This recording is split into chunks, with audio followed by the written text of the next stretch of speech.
আচ্ছা, কখনো কি ভেবে দেখেছেন আমাদের চারপাশের সবকিছু, এই যে বাতাস, জল, এমনকি আমরা নিজেরা কি দিয়ে তৈরি, সবকিছুর মূলে কিন্তু আছে পরমাণু। কিন্তু প্রশ্ন হলো, এই কোটি কোটি অদৃশ্য পরমাণু একে অপরের সাথে জুড়ে থাকে কিভাবে? চলুন আজ সেই মূল রহস্যটাই খুঁজে বের করি, যা আক্ষরিক অর্থেই পুরো বিশ্বকে এক সুতোয় গেঁথে রেখেছে।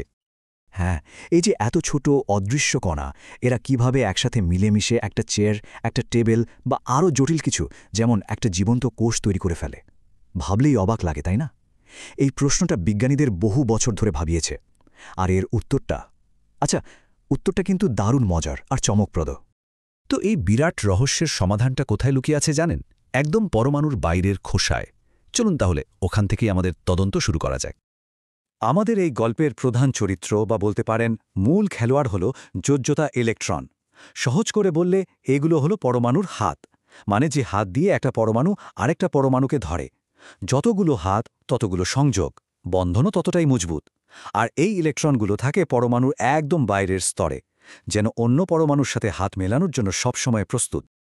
এই যেমন এখানে পটাশিয়াম আর অক্সিজেনকে দেখুন, পার্থক্যটা বেশ পরিষ্কার, তাই না?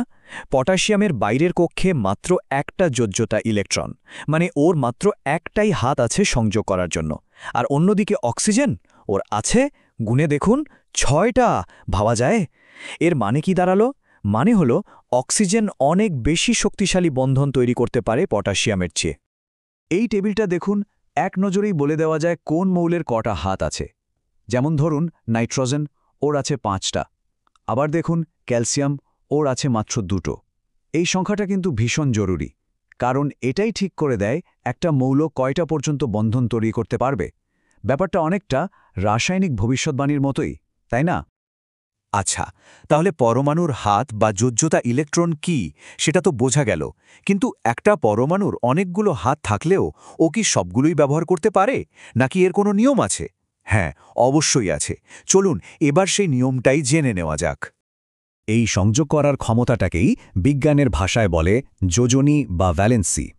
আরও সহজ করে বললে, যোজনী হলো একটা পরমাণুর বন্ডিং পাওয়ার, মানে ও ঠিক কটা বন্ধন তৈরি করবে।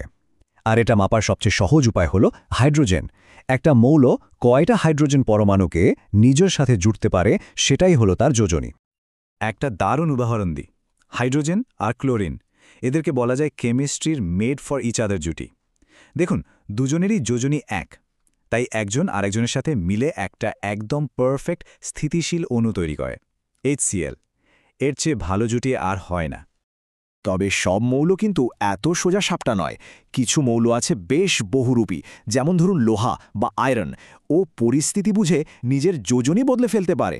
কখনো ওর যোজনী হয় 2, আবার কখনো 3। আর এর ফলেই দেখুন 2 রকমের আয়রন ক্লোরাইড তৈরি হচ্ছে। মৌল একটাই, কিন্তু তার রাসায়নিক চরিত্র একদম আলাদা। এতক্ষণ তো আমরা নিয়মকানুন নিয়ে কথা বললাম, এবার চলুন বাস্তবে দেখি এগুলো কিভাবে কাজ করে। এই যোজনীর নিয়ম মেনে মৌলগুলো কিভাবে একে অপরের সাথে জুড়ে আমাদের চেনা জানা যৌগগুলো তৈরি করে, সেটাই দেখব। ব্যাপারটা কিন্তু খুব যুক্তিসঙ্গত। দেখুন, ম্যাগনেসিয়ামের যোজনী হল 2, মানে ওর 2টো হাত খালি আছে, কিন্তু ক্লোরিনের আছে মাত্র একটা। তাহলে কি হবে? খুব সহজ। স্থিতিশীল হতে গেলে একটা ম্যাগনেসিয়াম পরমাণুকে 2টো ক্লোরিন পরমাণুর সাথে জুড়তে হবে।